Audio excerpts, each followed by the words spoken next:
Ladies and gentlemen, good day and welcome to Morepen Laboratories Limited Q4 FY22 earnings conference call. Joining us on this call today are Mr. Sushil Suri, Managing Director, Mr. Ajay Sharma, Chief Financial Officer, and Mr. Vipul Kumar Srivastava, Company Secretary. As a reminder, all participant lines will be in the listen-only mode, and there will be an opportunity for you to ask questions after the presentation concludes. Should you need assistance during the conference call, please signal an operator by pressing star then 0 on your touch-tone phone. Please note that this conference is being recorded. I now hand the conference over to Mr. Sushil Suri, Chairman and Managing Director of Morepen Laboratories Limited. Thank you, and over to you, sir. Good afternoon, everybody. Hope everybody is safe and sound at his place. We know and we understand that now the offices have started opening up, and to a large extent, the work from home scenario is going. We are all working from offices now. Let's pray that this COVID thing goes forever and we all have a safe journey from here onward. So coming straight to the business, so we have already uploaded the results from the stock exchange yesterday. But just to give you a quick run and a quick summary, where we are and what is happening. So we all know that the whole financial year was very challenging. We had 2 rounds of COVID. It was a second wave and a little milder third wave. And last 2 months, or I would say almost full quarter, last 2-3 months, the global scenario has also been very disturbing, and particularly due to the Russia-Ukraine war situation or overall global scenario, global markets, whether it is the stock markets or the currency markets or commodities market, there have been a lot of fluctuations and variations. But all said and done, we have concluded the year very nicely. And just to update you, the numbers which are already in the open market. So last we had around 1,200 crores of top line. So this year we have been able to increase by 30% increase in the revenue, amounting to 1,557 crores. So it's a very solid jump as against a large number last year. So last year we had said that we'll be able to maintain a growth of 20 to 25%, but we have scaled it to 30%. And we are proud of the team and full support of all the stakeholders. So the revenue growth is very good. And of course, against a 30% revenue growth, we have got a pre-tax profit of 29% increase, which is almost proportionate to the net revenue. But when we talk of the post-tax profits, of course, have only 5% increase. And we are proud to share that for the first time, almost after 25-30 years, the company has started paying tax. And we are a tax-paying company. We have paid 25 crore rupees tax this year. The total liability of the tax is 25 crore tax incident. I mean, 126 crore profit. So almost 25 crore goes to the tax. So net increase is only 5%, which is post profit after tax. So basically, whatever increase in profit has come, that has all gone to the tax market. So one way it is good that we are now contributing to the economy of the country. We are contributing towards the tax. But on the other hand, it's not coming to my pocket or your pocket. So it's being going for the taxation purpose. So with the 5% increase in the profit after tax, so there's a 5% increase in the EPS. This is broad number, 30% increase in revenue, 29% increase in PBT, and 5% increase after tax, 25 crore tax incidence, first time.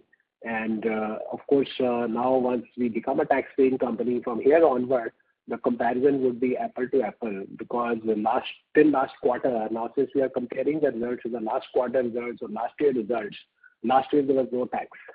So now this year we are paying tax. So from hence onward, whatever we compare, it will be tax to tax, apple to apple comparison on an annual basis. So now coming specifically to the quarterly split, this year was very interesting. For the first quarter, we had a second wave of COVID, and there was a lot of aggressive purchasing by the customers, whether on retail side or B2B, whether on API or medical devices.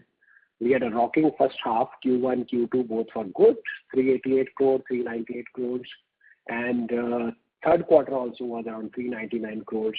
This quarter is a little shy, 372 crores, but broadly speaking, we are maintaining almost 400 crore mark with 1557 as a gross. If we have 400 crores, it becomes 1600. So a little shy of 1600.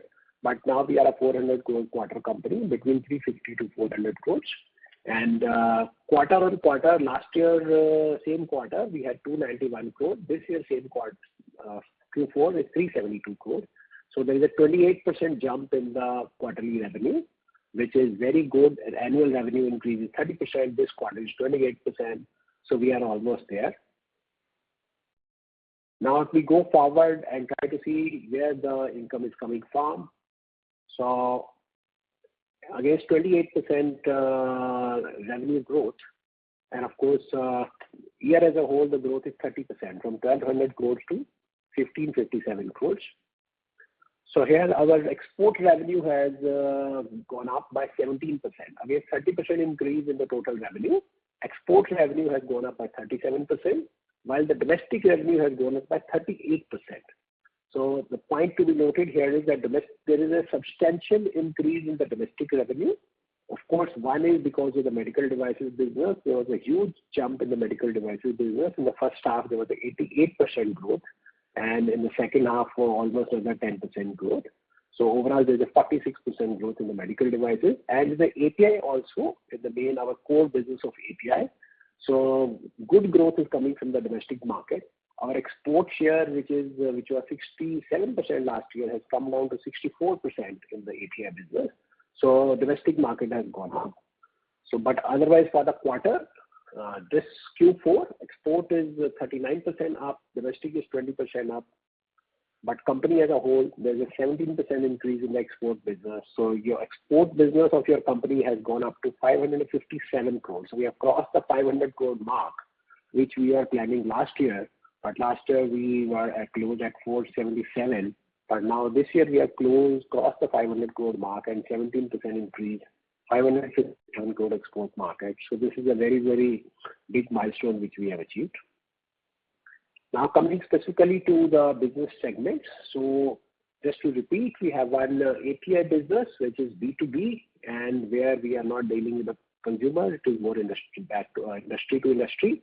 Then all the other three businesses are more of B2C, medical devices, OTC, and finished dosages. Finished dosages is actually not B2C because it goes with doctor prescription, but still it's directly to the consumer.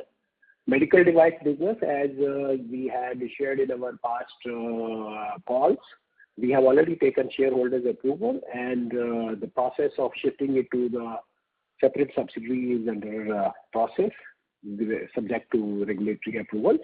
So approvals take a little more time than usual. So whenever there is any update, we'll share with you on that. So these are the main three businesses: API, medical devices, formulations, and OTC. So now if you look at the segment-wise growth, all the business segments have been giving phenomenal growth. The API business has grown by 26%. As I shared that exports have grown, so but generally API also gone up by 26%. Again, 30% increase of the company growth, API has grown by 26%. This is a major contributor in the business. So here there has been more increase in the domestic side, but even export has also not been left behind. So we'll come directly to specifically to the product wise. Then medical devices business, as I shared, from 287 crore, it has gone to 409 crore with a 46% jump in the medical devices business. Here again, the first half was remarkably good. The second half is nominal growth of 9 to 10%. Formulation business, from 131 crore, it has gone to 169 crore. There's an increase of 28%. This is a very, very good growth, very good jump. But I must share that this jump looks high as compared to the previous year, because last year the jump was only 5%.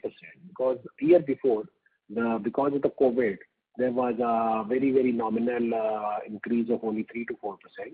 So basically the formulation business was most affected due to COVID, but now it has come back. We are back to the original numbers.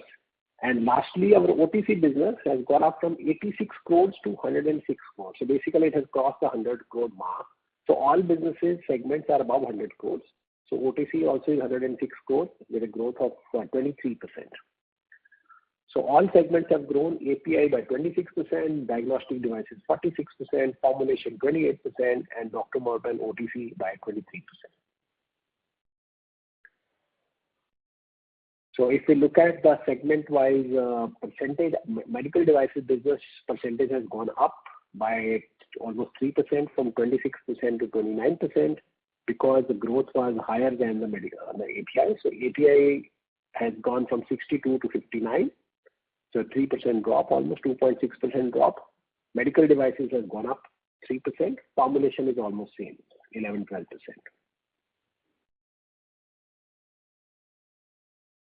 So now I will give you a heads up on individual businesses. First, we look at our core business, which is our API, which is our strength, where we are known for the quality and we are leaders in the global market on certain products. So here on the quarterly basis, we have grown up by 37%. From 171 crores last year, same quarter, we have come to 235 crores in this quarter. So while year as a whole, the growth is 26%. So here we have grown both in the domestic market and in the export market. But if we look at the CAGR, which is the compounded annual growth rate, or some people call it CAGR, the compounded growth rate is 28%. So API business has been growing consistently year after year by averagely 28%. So this year it has grown 26%. So last year, of course, was 39%. So if you look at the export revenue, as I already shared, that from 473 crores, it has gone to 553 crores. But in the quarter, the export revenue was again substantially higher. The current quarter export revenue of API has gone by 40%. But company as a whole, if you look at the API business, our export is 64%. Of the 64% of all the goods in the API are export. So domestic market is only 36%. But here also there is a little swing that during the current year, our export has decreased by 3%. From our share of 67, it has dropped to 64. Now, if you look at the continent-wide sales, that 557 crore sale is not coming specifically from one market. So it is coming from various markets. US market has grown by 48%, which is a very, very big jump. Last year, US market had not grown very well because of the COVID. There were many travel restrictions and the people are not buying. So buying has started again, and there's an increase of 48%. And this increase includes our traditional product, loratadine and montelukast. And also, we had last quarter, we shared that we have got approval of fexofenadine, which is the generic form of Allegra.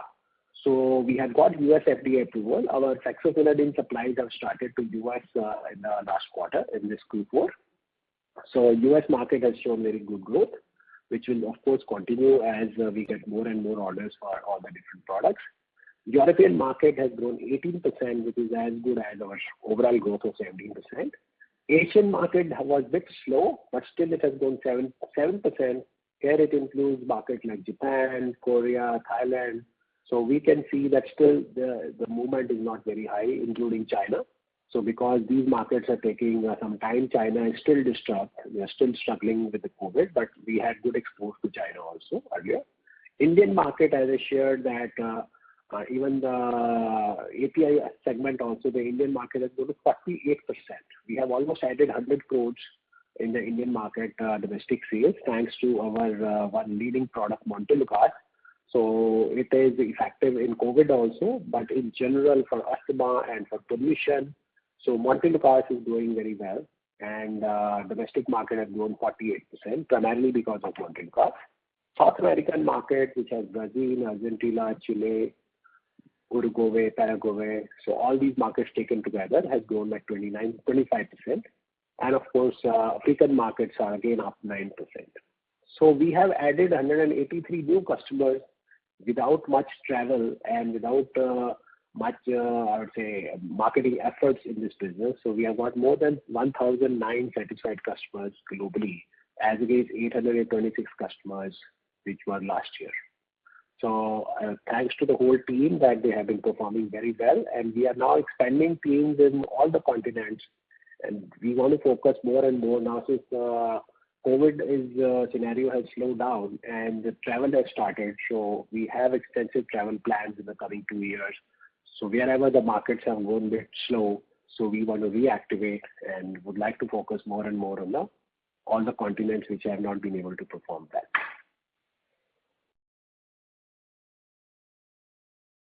Then coming specifically to the product, what are the products which are contributing? As I shared that Montelukast was one product which has contributed very well. So there's a growth of 65% in the Montelukast in the revenues. So of course, most of the revenues are coming from the domestic market. So therefore, there is a pressure on the margins. So Montelukast is sold in the domestic market. As you would appreciate, domestic markets are not that profitable. So we have to have some compromise in the margins, which is obvious in our results. And Loratadine, which is our core product, which is again US FDA. Montelukast is also US FDA. So their first 2 quarters were very tight. There was a little decline, but the decline we have been able to recover in the next 2 quarters. Loratadine overall, there is a growth of only 1%, even though globally the market has not grown. There is a bit slowdown in Loratadine because people are using masks. People are fully vaccinated, so there is not much flu happening. It is used for allergies and flus. But still we have been able to recover. There's a growth of 1%. And atorvastatin has grown by 18%. And new molecules, which are very small in number, they have grown by almost 689%. So basically, the major growth is coming from Montelukast, atorvastatin, and Loratadine. And as we had shared earlier also, that we have got a leadership position in Loratadine. And last year, our market share out of India, we track the export of all the companies out of India. So our share of export out of the Indian market is 68%. I won't say it's a lion share. It's almost more than 2/3 of the share is ours. So if we have an export of 300 kgs out of the country, 200 kgs is going out of our units. And 68% is this year. Last year was 60%. Even though the market has not gone up, our share in the market has gone up. We are 68% of the market. And of this particular Loratadine, it is, of course, this was the first US FDA we had got back in year 2000. 88% of our product is exported. So technically, I would say maybe more than 90-95% product is exported, but 88% is direct export, which we count in our books. But many times, some customers take delivery in India through their own subsidiary, but product goes outside. But we do not include that because our prudence says if the invoice is raised in an international name, only then it is counted in export. But still, we have 68% market share, which is commendable to the, I would say, R&D team and the QC team. We have been able to retain the market share. And of course, there are pressures on the profitability, but we have been able to match the prices so far. The next big molecule, what we have, as I shared, Montelukast. So last year, in our share in the export market was 30%. Now this year has gone up to 49%. So we have increased our share in the export market. We have increased our share in the domestic market, both places. So this has become one of the large products, and this has become rather, I would say, a little bigger than Loratadine because the growth was exponential. So we expect that this product will continue growing more and more. And as we go forward, we will try to acquire some more market share. We would certainly want that we should be more than 50%. Now it is 49.2% market share. So this product, 41% is exported and 59% is domestic. So domestic is more. Other than this, we have products like we shared that hexaspinadin, then rosuvastatin, then there are new molecules which some products are still under patent and small shipments are going for R&D purposes. Some products are going off patent in the coming few months. So whenever the sales of these new molecules starts, certainly we will come back to you. So we have as a company, our key focus is in generating and focusing more and more on our intellectual property, getting FDA approvals. So your company has got all the approvals or all the regulatory authorities of US, Europe, Japan, Korea, China, Taiwan, Australia, of course China, whether it is US FDA, EDQM, PMDA Japan, KFDA, EU GMP, TG Australia. So the plant is fully approved, and we as a company, we have never got any negative feedback or any warning letter from US FDA. We have never got any product recall.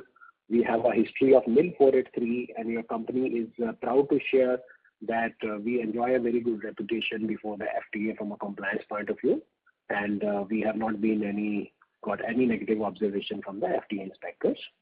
So your company has got 140 patents filed and 130 DMFs, and of course there are import drug licenses in China, 13 of them, and 33 new products our R&D team has developed. So there's a lot of backend which is more of a virtual property or intellectual property which is not visible in the balance sheet, but your company is sitting on this huge wealth of talent and patents which our R&D guys keep working.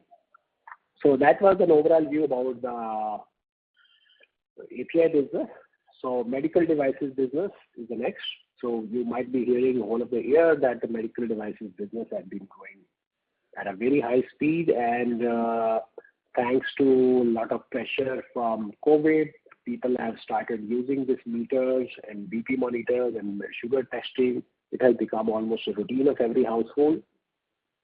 And now people are a bit scared of the health, and they are testing sugar very regularly. So there's a 46% increase in the medical devices business. Though in the first 2 quarters when COVID was actually happening, so certainly the sales were higher. We had grown almost 88% in the first 2 quarters, and the rest of the 2 quarters it is low. But year as a whole, if we look, from 287 crores, we have grown to 419 crores, a 46% growth. And I would say that during the COVID, there were all the limitations. There were supply issues, there were price issues, there was cargo issues, labor problems. In spite of that, we have been able to do it, and around 75 to 80% of the business is coming from our own manufacturing of the sugar machines, which is both glucometers and glucose strips. Now coming to the products, this major growth is coming here in the 2 categories. One is glucometers and second is the BP monitors. Glucometers, we have grown by 54%, so which is a large growth against a large base. So almost out of 419, 287 crore is glucometers only. Then in this financial year, there's a huge growth on the BP monitors also. For the first time, we have crossed the number of 1 million meters. So we have almost 1.9 million meters installed this year in the BP monitor. Coming specifically to the glucometers, so from 180 crores, we have grown to 279 crores. A 59% increase in the glucometers in the whole year. During the quarter, it was 10%. So we have 7.2 million meters already installed in the market. So against 7.2 million meters, 2.17 million meters have been installed in this year. Last year it was 1.69 million meters. So we continue installing meters in the market, irrespective of COVID or no COVID, markets are slow or bad. So our meter installation is going. And as a company, we have conducted more than 900 million strips. We have sold more than 900 million strips, maybe another 10% in the market. Around 800 million tests have already been done. And during this year, we have sold 300 million strips. Strips means single test strips for the sugar testing. And this year, BP monitors have also gone up from 63 crores revenue to 84 crore revenue. Last year, the revenue was more than double, from 29 crore to 63 crores. It was more than 100% growth. And now from 63 to 84. If you look in 3 years, the revenue has gone 3 times. So this is immense performance, and I would like to say that there's a 47% CAGR, while in glucometers the growth was again almost 44%. So all the category as a whole has gone a CAGR of 44%. Then BP monitor glucometers at 44%, BP monitor at 47% CAGR. So CAGR indicates that the growth after growth. So on a higher number, on a large base, almost every year we are adding 40 to 45%. That's broadly on the two main products. Other than that, we had some miscellaneous products where we have nebulizers, thermometers, and we had non-contact thermometers, oximeters, and oxygen concentrators. So these were, I would say, cyclic products. In FY21, we had sold some thermometers, non-contact thermometers, around 13 crores. Now, this financial year, we had some sale of oximeters. So, but these sales, I would say, are cyclic and temporary in nature. So it was 56 crores of revenue, wherein nebulizers, BP monitors, nebulizer, oximeters, oxygen concentrators. So there's a 28% growth. But this was, I would say, not a very happy state of business, because in the second wave, there was a lot of pressure on both oximeters and oxygen concentrators. So we have gathered a lot of large inventories of these products, so which we are still holding. God forbid if the COVID comes again, so we have the inventory. But maybe we may have to incur some losses whenever if the products are not disposed of in next few quarters. So that's all about the medical devices business. And then if we look at the finished dosage business, which I was telling that it has come back now. So last year it has reduced from 138 crores to 131 crores. So from 131, it has gone to 28. It has grown by 28% now. So it has become 169 crores. So there's a 34% increase in the revenue in the quarter, 28% for the year as a whole. So here, if we look at the categories, that what are the segments which have grown and what is the disease segment, antibiotics have grown 66%.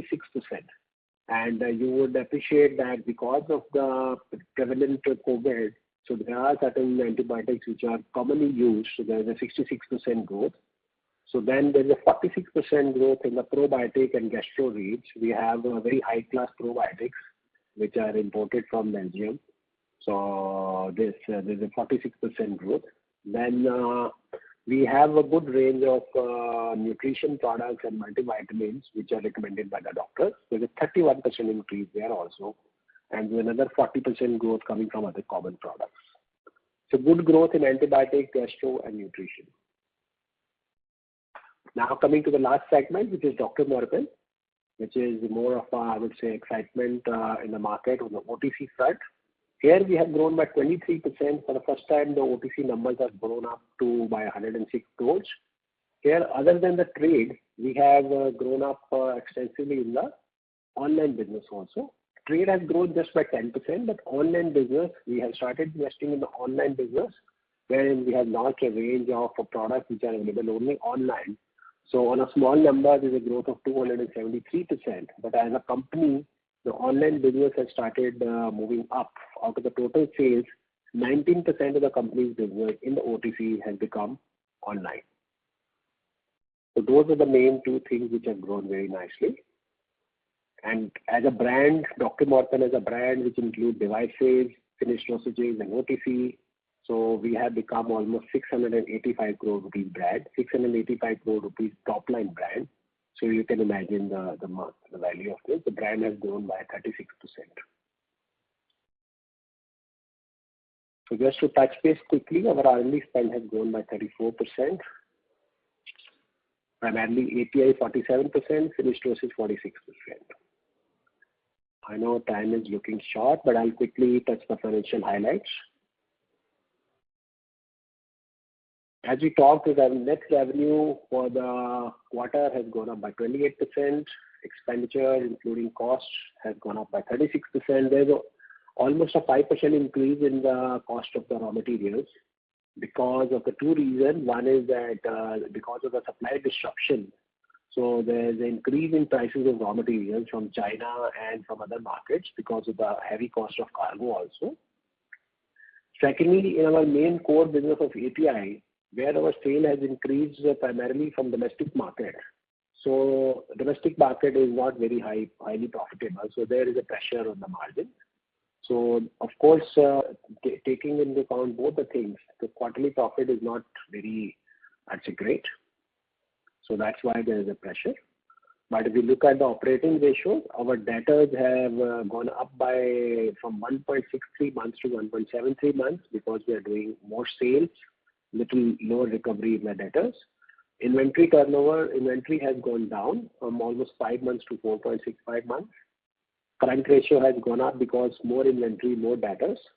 And operating margin has shrunk a little from 8.36% to 7.66%.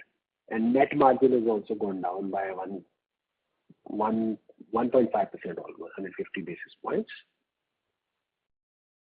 Then if you look at the consolidated ratios and consolidated numbers for the year as a whole, net revenue up 30%, EBITDA 13% up, profit before tax 29%, as we talked earlier, profit after tax 5% up, EPS 5% up. During the year, the capital has also gone up. The promoters have subscribed to 2.8 crore shares, which the warrants were there, which were subscribed. So capital has gone up by 6%. And reserve surplus have gone up by 160 crores. Debt equity ratio is very minimal because we have no debt in the company. And if we look at proportionately the return on capital, so these have also been changing. That's broadly the numbers. And now I would leave the call open for the question answers if anybody has any specific questions. But before we step into that, I would like to generally say that though the market has few challenges, we have been able to maintain our market share. Even sometimes we have to compromise on the margins, but we have been able to garner the market share and growth. And we hope to continue with the sustained growth in all the different segments. And our focus remains on our core activities of API, devices, OTC, even though we have some growth plans on various sectors. But depending upon how the market behaves and how the investment criteria remains, so we are open to look for investment opportunities, looking in the best interest of the company, best interest of the shareholder, that at what segments, at what return, how much should we dilute, at what stage should we dilute. So we remain open, but we haven't closed any investment proposals so far. Thank you very much. Thank you very much for the patient hearing. So the call is open for the questions now. Ananya, over to you. Thank you. Ladies and gentlemen, we will now begin with the question and answer session. Anyone wishing to ask a question may please press star and 1 on your touchtone telephone. If you wish to remove yourself from the question queue, you may press star and 2. Participants are requested to use handsets while asking a question. Ladies and gentlemen, we will wait for a moment while the question queue assembles.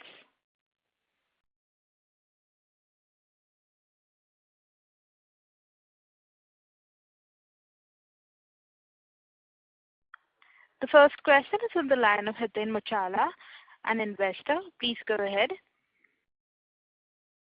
Thank you for the opportunity. Sushilji, my first question to you would be that, certainly we have grown in terms of revenue. But when it comes to operating margins, the operating margins for last 2 quarters have been consecutively falling. We have been maintaining operating margins of around 10-11%. Third quarter was around 8%, and this quarter is around 5%. Are we compromising margins at the cost of gaining larger market share or increasing our business? So the first question, should we go ahead with the second, or I can start replying? Yes, Nitin? No, I do have a couple of more questions. If you would respond. You can ask all, yes. Yeah, you can tell me all the questions. I'll reply together. Okay. The second question is that for this year, our EBITDA shows around 130 crores. But when it comes to cash from operations, it shows a negative 58 crores. So would you like to explain me on this? Where is the cash? How has it been adjusted in the business? Why so much of difference here? And the third question is about the dividend. I think shareholders, you would agree, have waited for many years. We have paid back all our loans, and we are out of the woods. We are earning good profits. When do we expect dividend to get announced? Thank you. Good. Thank you, Nitin. Thank you for showing interest, and I'm just studying the numbers closely. So question number one regarding the operating margins, I think like you said that is there any compromise on the margins? I would say that I won't use the word compromise. I would say that we have to be competitive in the market. The markets obviously first 2 quarters were aggressive because of the pressure of the COVID. Even though our API product nothing related with the COVID, but there was a pressure in the market. There was some sort of a panic buying. And people were sitting on the inventories. So people are gathering inventories, I would say. And similarly in the domestic market also, and if you would have noticed in the second quarter wave, everybody was out of stock, retail was out of stock, everybody was under panic. People were buying, even when you're buying your domestic groceries, you were buying in excess. But now what has happened is that the market is overstocked. So we have to give some time for the market to settle. But now as a company, we have to maintain, as a listed company, we have to maintain the revenues, we have to maintain the expenses, we have to pay the salaries. We can't say, oh, by the way, we are waiting, now we are going for a sabbatical.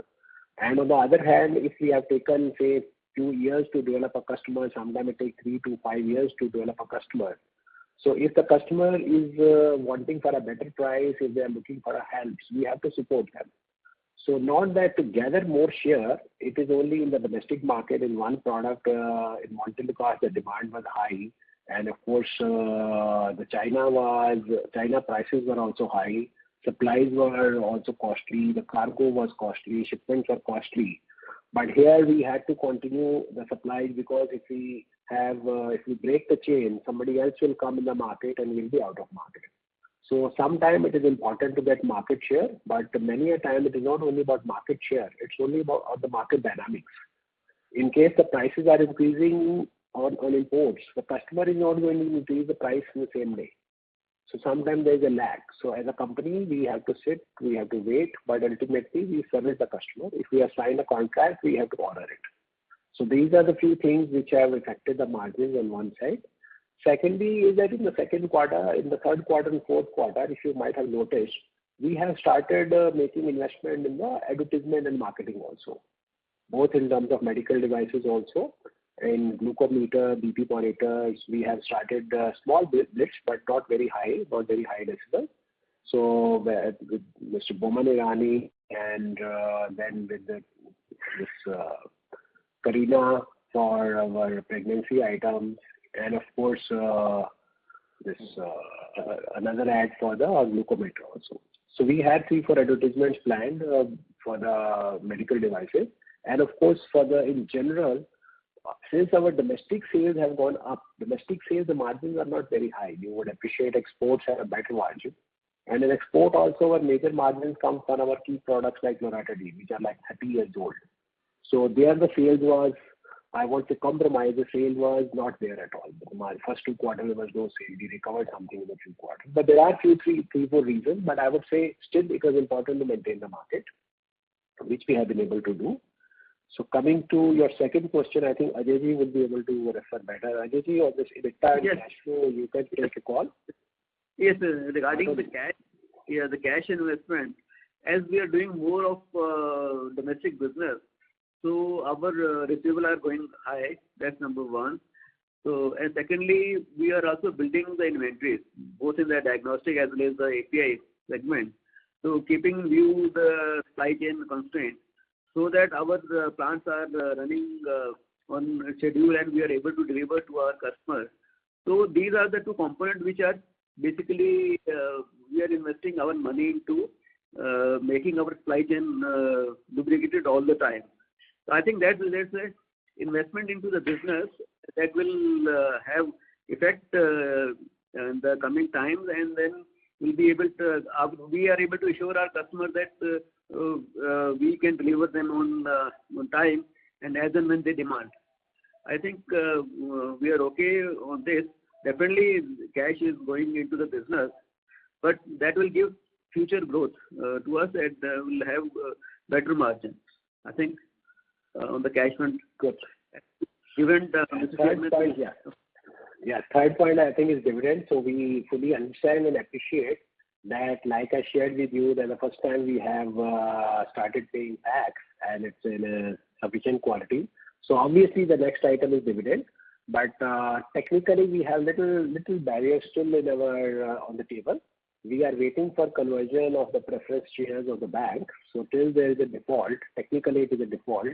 And once we convert that, so we will be free to use our cash flows efficiently.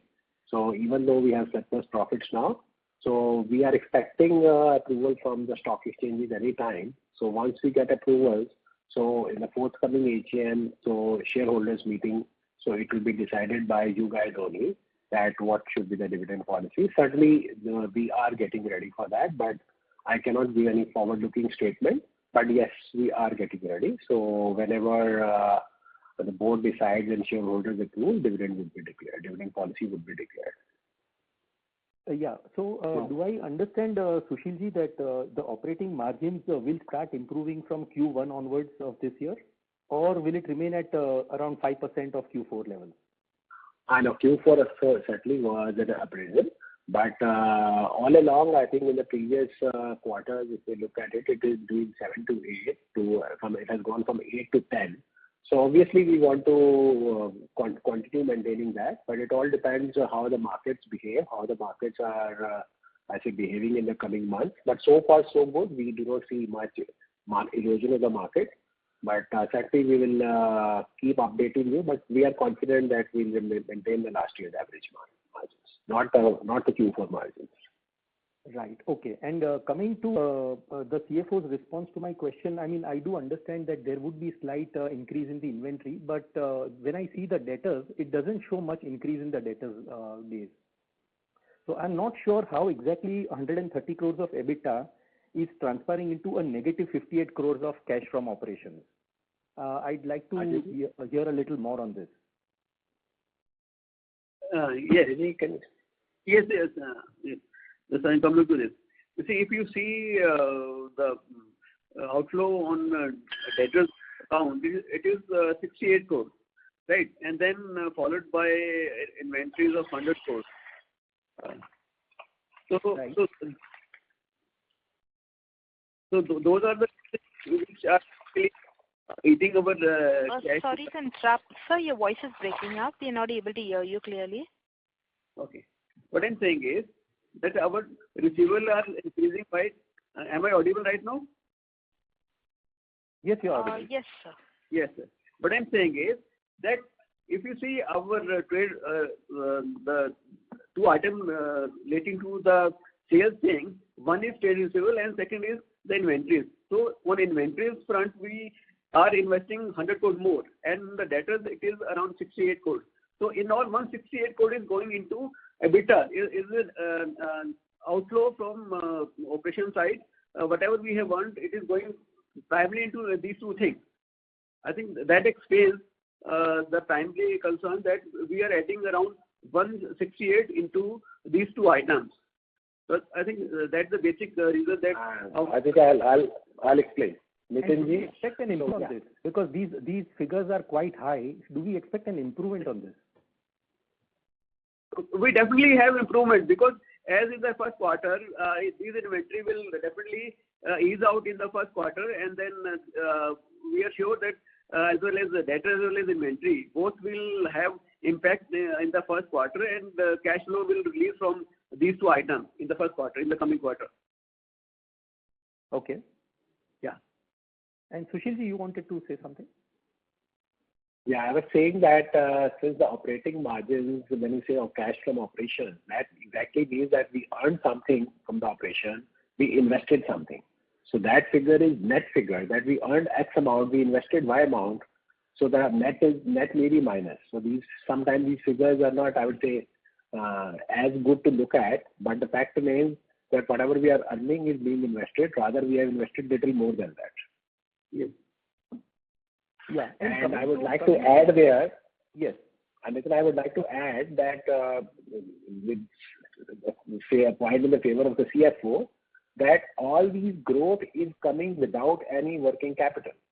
We are proud to say we are a zero debt company. We do not have any borrowings. Normally what happens is, in case your company has grown by 30%, so there's an increase in working capital by 30%. If not 30, maybe 25%. So our growth is a bit constrained because we are depending only on the profits. That is why we do not have even much capex, because whatever we are investing, that is going to the working capital. So everybody has a question: where is the cash flow? Cash flow is sitting in the working capital. So ideally, we should get working capital from the banks and not invest our hard-earned cash into the working capital. It should go to the capex. So, but unfortunately, because of our CDR tag and because of this preference capital thing, so banks do not encourage, and we are also not in a mood to pay heavy interest rates. But let's see how things go by. In case that's where when we look at growth strategies, we have to find a solution for the growing working capital needs also. Fair, I take your point. And coming back to dividend, would you like to announce some sort of dividend distribution policy now that we are getting quite close to announcing dividend perhaps very soon? It would be good for shareholders like us who have waited for so many years to see what is the kind of policy that we are looking at. Nitin, as I said that I will not be able to give a forward-looking statement, but yes, it's we will not certainly share. Forward-looking. It's just about dividend. When would you like to think about dividend distribution policy at board level, and when would you like to announce it? Yeah, in the coming AGM, now once we are clear with our preference share matter with the banks, hopefully within this quarter. So before the AGM, we'll have a clarity that in case this preference thing is out of the table, then we are free to distribute dividend technically. So we are, I would say, in whatever board meeting after that, we will take the call on the dividend. Thank you so much, sir. Thank you, Nitin. Thank you. We'll move on to the next question. That is from the line of Abhishek Bhera, an investor. Please go ahead. Hi, Mr. Suri. Good evening, and congratulations to wonderful set of numbers. I have a few questions. So, are you confident on the 30% CAGR for the coming FY? I understand there are many APIs which are in pipeline. But what about the diagnostic business? What is your growth story there for the next FY? If you could enlighten on that. So, of course, on the medical devices, as I shared earlier, our core business in the medical devices is still glucometers and BP monitors, and the major growth has been coming from these two devices only. And other products, whether it is oximeters or oxygen concentrator or nebulizers, these contribute hardly 10% to the profitability, 10% to the revenue. Since the core business in the medical devices still come from glucometer and BP monitors, I would say for next at least 3-4 quarters, so the major growth would come from the BP and gluco only. Of course, BP monitors, we have had a huge growth this year, but 33% jump in the installation of BP monitors and 54% in the gluco monitors. But certainly we are adding more products which we already have on the scale, but naturally we have to see the production line, we have to see the capacities, and of course the licenses. So nebulizer license we are still working. Weighing scales is already, we have a product with the weighing scale. Air purifiers are there. And another few lines which I'm not disclosing as yet, but you will see in the market in maybe not this June quarter, maybe in September quarter you will see those. So I would say products are there, but 90% top line is still from these two products. So I won't give you much hopes about any other products in 1 or 2 quarters. So, Mr. Suri, would we be exploring international market other than India in next quarter? Yes, Abhishek. International market is on the cards, and if you remember, we talked in the previous call that for international market we have to go for a CE certification of the facilities, which is equivalent to the ISO 13485, which we already have. So, but for international certification, there is an audit. Because of the COVID, the international audits were stopped. Not happening, I would say. Maybe now, anytime now, since the markets are opening, travel is opening. If the audits are open, our facilities are ready. Anybody can come and inspect the facilities. So once we get a CE certification, we can export to practically any market, whether it is Australia or it is South Africa or it is Bangladesh or Cambodia or Vietnam. So we are open to that. But it will take, I would say, at least 2 to 3 quarters before we start any export business. In actual sense, we are exporting small quantities to Nepal, where no approvals are required. India stamp is okay. Thank you, Mr. Suri. So I have one other question. That sitagliptin is going out of patent, I think in June. So should we see that sitagliptin getting added to the product portfolio this year itself, or it is going to take more time? Abhishek, since product is still under patent as we are talking, so I won't comment much, but I would say that it is going off patent in July and we are free to sell after July. And we already have technology, we already have processes, we already have tie-ups. So, but since product is under patent, so I would like to keep quiet.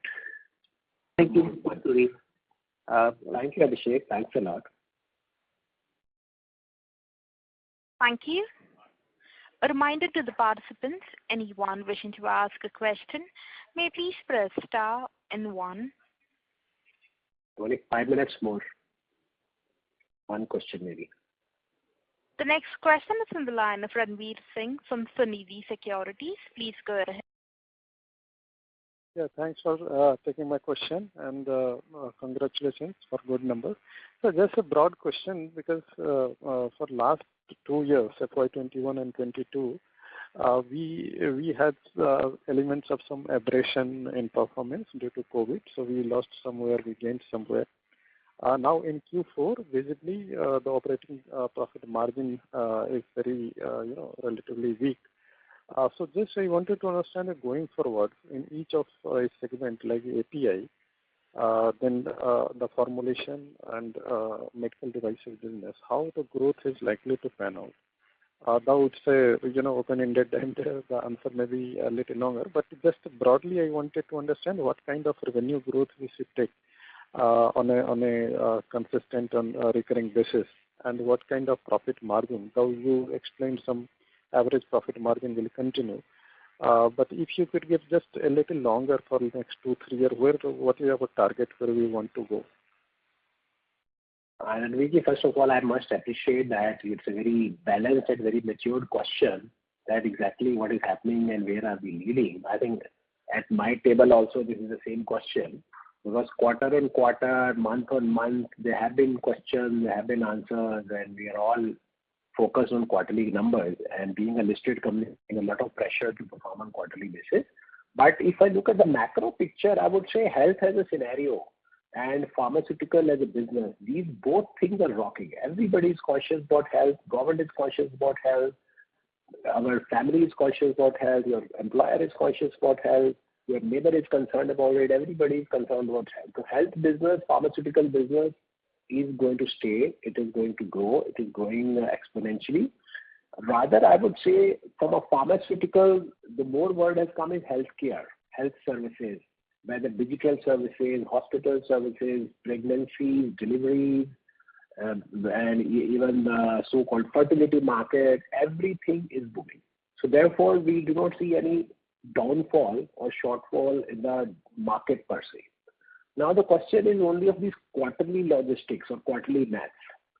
So because business doesn't work on the so-called long-term things. As a long-term, we are working on API, we are working on forward integration, new segments to be added, export of APIs, ANDAs to be filed, 100 things we are working. But for quarterly numbers, I would say maybe it has taken 2 quarters for the business to stabilize. It may take 1 or 2 quarters more for the numbers to come back to the growth we want.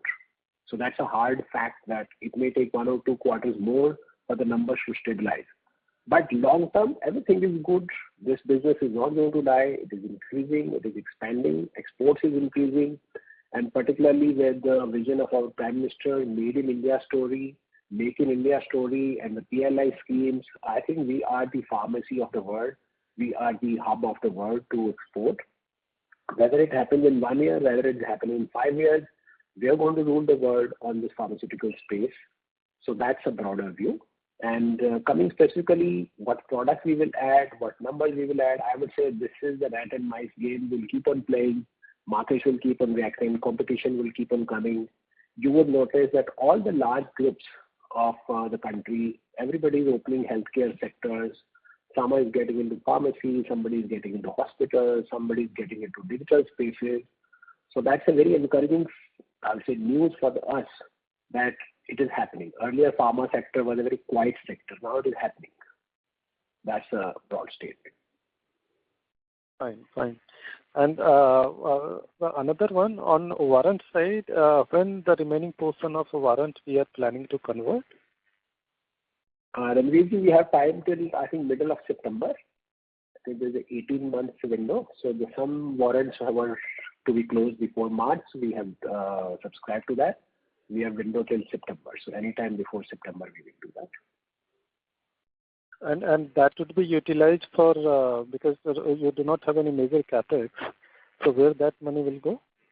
It is primarily working capital only, because we are not, as I shared earlier, we do not have any bank loans and we do not borrow working capital from the bank. Whatever growth is coming, that is coming from our internal accruals and or whatever capital we may use. Fine. And if you could just... But there is an ongoing capex also.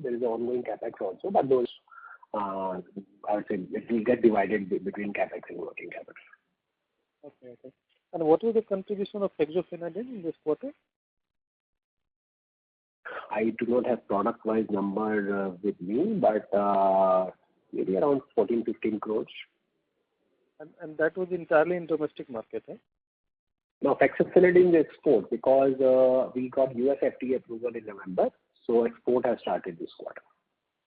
70% is export. Okay. So we usually do not give product-wise number because we reach to the competitors. So we try to give broad names of the molecules. No, just I thought because this is an important product and we have 2-3 more products in pipeline. Yes. Inside. So I thought that maybe from a product point of view, we try to contain whatever information we can share, but we have to keep in mind that what information is sometimes good for competitor also. So we try to save that information. But in our internal presentation, if somebody comes to our office and we do a one-on-one, we can share a little more information. Okay, that's nice. Thank you, sir, and all the best. Thank you, Ranveerji. Thanks a lot. Thank you. Ladies and gentlemen, that was the last question. I now hand the conference over to Mr. Suri for his closing comments. I would like to thank everybody for interactive presentation and interactive session, and thank you for asking these enticing questions. So we look forward to seeing you soon in the next call. Till then, just stay healthy, stay safe, and I would only repeat, like every time, COVID is here, please wear mask, maintain social distancing. Our life is important, life of all our colleagues, partners, family members is important. Take extra precautions. Thank you very much. Thank you. Ladies and gentlemen, on behalf of Morepen Laboratories Limited, that concludes this conference call. We thank you for joining us, and you may now disconnect your lines. Thank you.